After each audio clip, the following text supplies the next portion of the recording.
Desa Salakembang, Kecamatan Kalidawir, Kabupaten Tulungagung, merupakan desa yang berada pada 15 km dari pusat kota Tulungagung.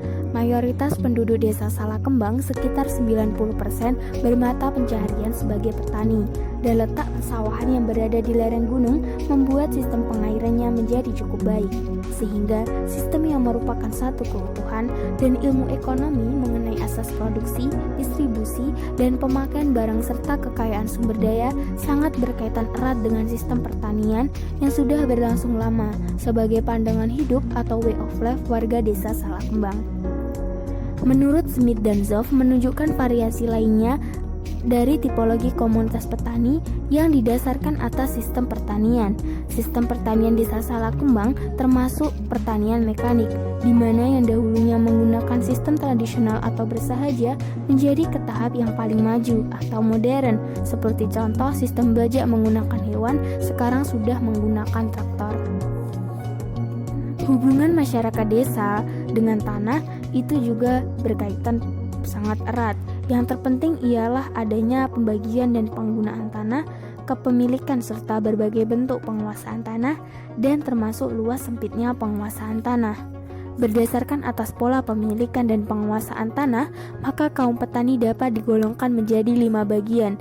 Yang pertama ialah pemilik penggarap murni, yaitu petani yang hanya menggarap tanah miliknya sendiri. Yang kedua, penyewa dan penyakap murni, yaitu mereka yang tidak memiliki tanah tetapi menguasai tanah garapan melalui sewa.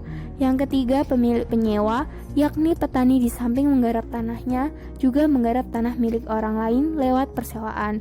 Yang keempat, pemilik bukan penggarap, yakni bila tanahnya miliknya disewakan atau disakapkan kepada orang lain. Yang kelima ialah buruh tani. Adanya fenomena mengenai sistem pengalian hak guna tanah di desa Salakembang akan dijelaskan lebih lanjut oleh salah satu petani yang ada di desa Salakembang. Waalaikumsalam. Kula Wima saking Universitas Jember badhe tanglet mengenai pertanian. Nggih. Rumiyin namine jenengan sinten nggih? Riyanto. Oh nggih. Sampun dados petani sampun pirang tahun nggih? Kula dados tani niku kat cilik pun tani. Nggih. Niki badhe tanglet.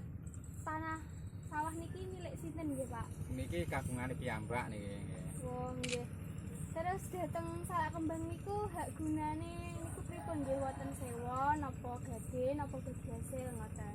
Iki sing disewakne nggih wonten, dadi hasil niku mertelu nggih wonten, sing separuh nggih wonten, maru lek artine lek maru niku sing gadah sawah kali sing garap niku ragate paron-paron, hasilé separuh weding.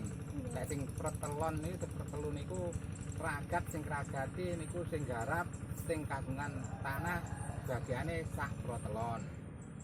Niku lek sing disewa nggih umume lek sewa niku sewa nggih wonten per lemah satuse niku umume 4.000 niku setahun. Nggih. Niku namungan. Oh, ngoten nggih. Nggih. Pun nek ngoten matur suwun informasine. Kula pamit rumiyin nggih, Pak. Nggih, monggo-monggo. Setelah penjelasan mengenai fenomena sistem pengalian hak guna tanah, terdapat faktor determinan dalam sistem ekonomi desa. Yang pertama ialah faktor keluarga, merupakan unit yang mandiri yang dapat menghidupi keluarga itu sendiri melalui kegiatan pertanian. Yang kedua ialah faktor tanah, merupakan faktor determinan terhadap karakteristik sistem ekonomi masyarakat desa, khususnya lahan pertanian. Yang ketiga ialah faktor pasar. Pasar merupakan tempat terjadinya transaksi jual beli berbagai barang. Pasar merupakan tempat terjadinya peristiwa-peristiwa pertukaran.